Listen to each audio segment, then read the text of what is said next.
Anger is unavoidable. We all get angry from time to time. Research shows we even have a brain circuit for anger. But nonetheless, anger is really bad, right? In this video, I'll explain how anger is not always such a bad thing. I'll start with why we have anger. Then I'll discuss how avoiding anger is actually what causes anger problems. Developmentally, anger comes on board to set important boundaries with people. For example, the little girl who used to come and sit on her uncle's lap gets older and starts to say no. This anger she has is a good thing, since at a certain age it is no longer appropriate for a developing young woman to sit on an adult's lap. As adults, anger is still an important signal that a boundary is being violated or someone has hurt you. If someone cuts you off in traffic and almost gets you in an accident, that is a major boundary violation and you're angry. So getting angry is inevitable and unavoidable because others will violate our boundaries from time to time, and we can accept our anger as important information telling us that this has occurred. But there are some pitfalls. Isn't anger associated with violence, road rage, even murder? Will you turn violent when you're angry? Shouldn't you be afraid of your anger? Hear me now.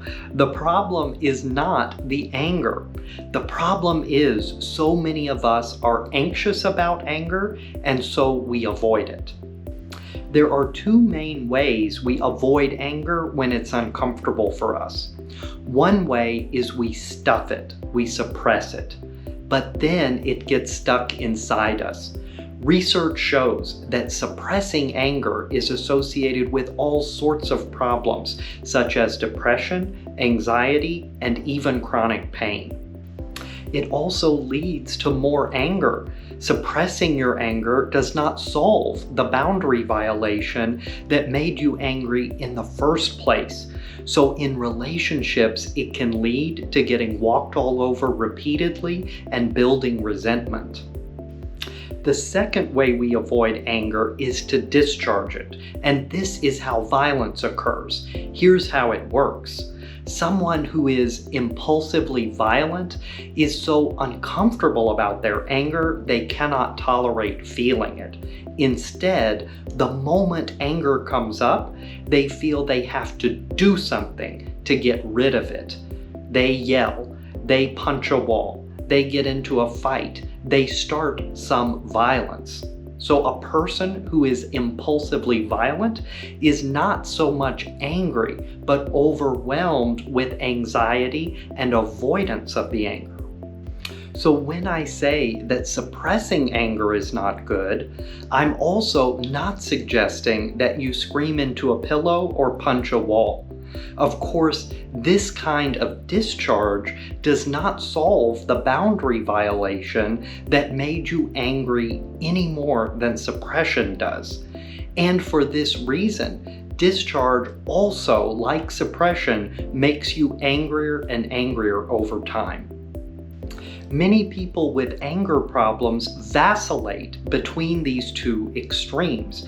They suppress and suppress their anger until they can't anymore, and then they discharge it. They're like a boiling pot with the lid on, or a volcano.